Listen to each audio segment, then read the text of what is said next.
Every ambitious Malaysian at some point in their life has had the same thought, usually late at night, usually after a bad day at their work that's paying them an average salary in Malaysia. Just cross over to Singapore, earn in dollars and solve everything. Honestly, on surface, the math kinda does look unbeatable. So today I'm gonna show you the honest math, the part that the I moved to Singapore and all my problems are solved videos always don't really cover. Because the real numbers are more interesting and they will change how you think about the whole decision. Stick with me because the most important number in this video is the one that almost nobody talks about.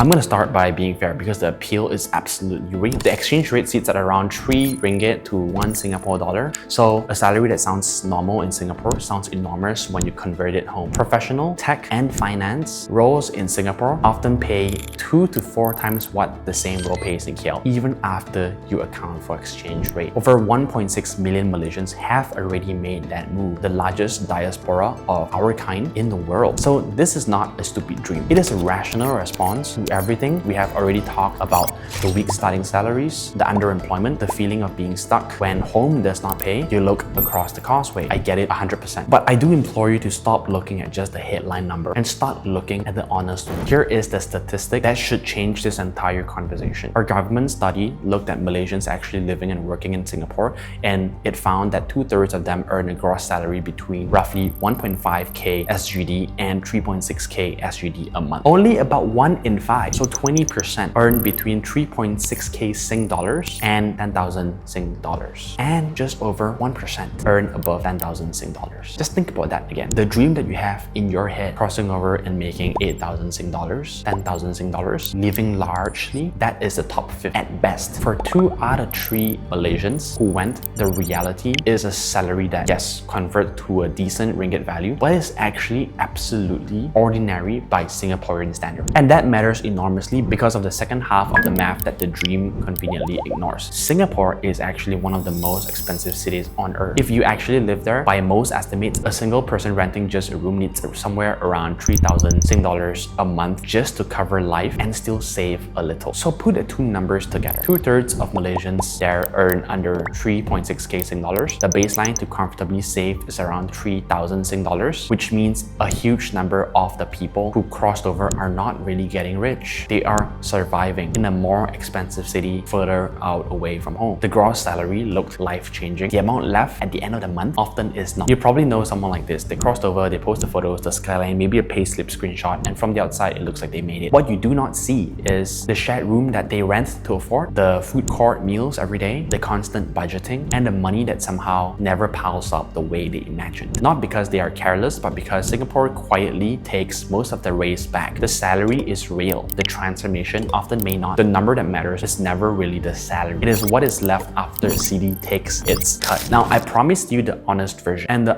honest version cuts both ways. There is a way the Singapore move genuinely works, and it is worth understanding clearly. It is the JB commute. You live in Johor Bahru, where rent is maybe 2,000 ringgit, 3,000 ringgit, and you work in Singapore, earning in Sing dollars. Now you have Singaporean income and Malaysian cost. That is the real arbitrage. And for the right person, it is powerful. Even more powerful if you're working completely remote in the comfort of your home in Malaysia. That's the best case, obviously, right? But the second base case would be being based in Johor Bahru. Singapore money, ringgit life. We gotta be honest about the price and the cost of that deal too. The Johor to Singapore crossing over is one of the busiest land borders on the entire planet. People wake up at 4 or 5 a.m. in the morning, sit in the queue for hours, and work a full day, and sit in the damn queue again to go back home. You're not buying a better life, my friend, so much as renting one and paying for it with your mornings, your evenings, and your sleep. Talk to anyone who does it and they describe the same day. Awake before 5, the walking or the bus to the checkpoint in the dark, the crush of bodies and motorbikes at the crossing, and hours, sometimes 2, just to get across. A full day of work, then the whole thing again in reverse. Home after dark, eat, sleep, and repeat before dawn. They are earning Singapore money, yes, but a big part of what they are really spending on is the years of life left sitting at the border checkpoint. The RTS rail link arriving at the end of 2026 will ease the commute, but JB's cost of living is already climbing to meet the demand. The arbitrage is real, it is just not free. And there is actually a gate on the good version of this that nobody mentions until they hit it. To get a proper skilled work pass in Singapore, an EP, employment pass, you generally need to earn at least 5,000 Sing dollars a month, more in finance. And if you are older, in your 30s or 40s, that bar climbs to roughly $10,000 to $12,000 because they now benchmark you against experienced locals. So the high-paying route, the one in your dreams, is gated. You do not get it by just being willing to do it. You get it by being skilled enough that a company will pay for that amount, which is exactly why 2/3 end up in the lower bands. Without a strong in-demand skill, you do not qualify for the good pass. You take what you can get. And then the hidden cost. As a foreigner on a work pass, you do not get CPF, so there is no forced retirement savings, which means it is a frighteningly easy way to earn more and save nothing. You do not get the healthcare subsidies locals do. There is a ceiling on how far a foreigner climbs. Your whole financial life becomes a bet on the ringgit staying weak, and you are far from family in a culture that is close to home, very close, but never quite home. None of that shows up in the salary conversation. All of it shows up in your life. And here is the long game that runs the numbers on. A local in Singapore is building a CPF, building toward a home, putting down roots. A foreigner on a pass is often just earning and spending year after year with nothing compounding underneath them. 10 years in, and you can have had a genuinely good income and very little to show for it unless you were extremely deliberate. The dream sells you a monthly salary. It never shows you the decades that you're spending. So here is the thing that I actually want you to take away from this short video that you have with me. Look at who wins in Singapore. It is the people earning above that EP line, the $6,000,